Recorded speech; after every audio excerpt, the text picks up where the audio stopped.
आज झारखंड विधानसभा में अनुसूचित प्रश्न के माध्यम से हमने राज्य में लगातार हो रहे बिजली संकट को लेकर के सरकार के सामने हमने संज्ञान में लाया था और सरकार ने अपने लिखित उत्तर में इस बात को कहा कि शहरी क्षेत्र में 22 घंटा और ग्रामीण क्षेत्रों में 20 घंटा बिजली आपूर्ति हम लगातार कर रहे हैं। जितनी बिजली चाहिए राज्य को उतना बिजली हमारे पास उपलब्ध है, उससे कहीं ज़्यादा उपलब्ध है। और मैंने आपने पूरे राज्य ने देखा है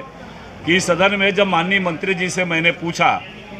कि आप जिलावार जितना जिला की आपूर्ति की मांग है उसके मांग के विपरीत कितना उनको आपूर्ति हो रहा है, तो फिर वही उसी प्रकार का अनर्गल प्रलाप सरकार के द्वारा किया जा रहा है। न तो इन्होंने संसाधनों को बढ़ाने की दिशा में प्रयास किया, न ही उस दिशा में ठोस कार्रवाई करने के बारे में विचार किया। और तो और पूर्व के सरकार में जो योजनाएं चल रही थी वो उन योजनाओं का भी गति रुक गया और लगातार सदन में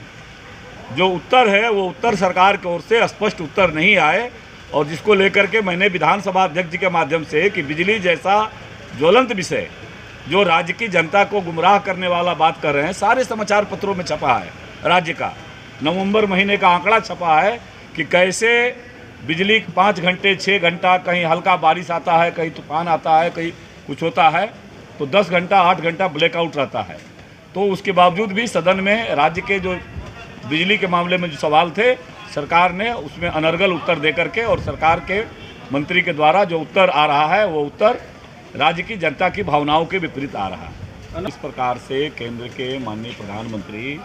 नरेंद्र भाई मोदी जी की सरकार ने झारखंड को लगभग 1500 करोड़ रुपया अभी भेजा है किस्त वाइज। मेरे ज़िले में भी 236 करोड़ रुपया साहेबगंज जिला में अभी विधानसभा सत्र प्रारंभ होने के थोड़ा पहले हमने भी जिला स्तर पर एक बैठक हुआ था और उस बैठक के माध्यम से हमने किया था। महत्व तो इस बात का नहीं है, अगर हमारी कमियां हैं तो कमियों को बताने में करना चाहिए, लेकिन जिस प्रकार से सदन के अंदर जो उत्तर आया और उस उत्तर को जिस तरीके से सरकार के माननीय मंत्री जी के द्वारा राज्य की जनता को गुमराह किया गया, इनकी आदत में आ गई है। आपने देखा होगा उसके पहले खनिज संपदा की लूट के बारे में प्रश्न आया और खनिज संपदा के लूट में मैंने हाउस में भी कहा, उसमें भी इसी प्रकार के हम प्रश्न कर रहे हैं कि जो लूट हुआ है उसको रोकने के लिए सरकार ने क्या काम किया है। उन्होंने कहा हम राजस्व बढ़ा दिया है। तो इसी प्रकार का अनर्गल उत्तर राज्य शासन की ओर से जो माननीय मंत्री जी उत्तर देते हैं वो राज्य के लोगों की भावनाओं के विपरीत उत्तर देते हैं। इसी बात को मैं आपके माध्यम से राज्य की जनता को उनके दावे को कि 24 तक हम पूरे 24 घंटे बिजली देंगे, कितना नहीं, यह तो मैंने इसलिए कहा कि यह तो भारत सरकार के हम आदरणीय प्रधानमंत्री नरेंद्र भाई मोदी जी की संकल्पना है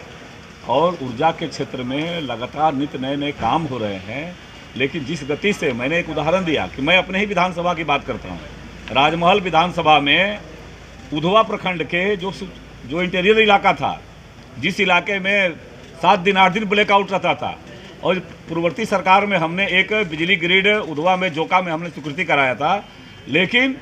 इस 3 साल के काल में न तो काम शुरू हुआ, उल्टे पता चला विभागीय अधिकारियों से विधानसभा प्रश्न के माध्यम से कि उसको स्थगित कर दिया गया है। आप अंदाजा कर सकते हैं कि कैसे किस रूप में सरकार काम कर रही है।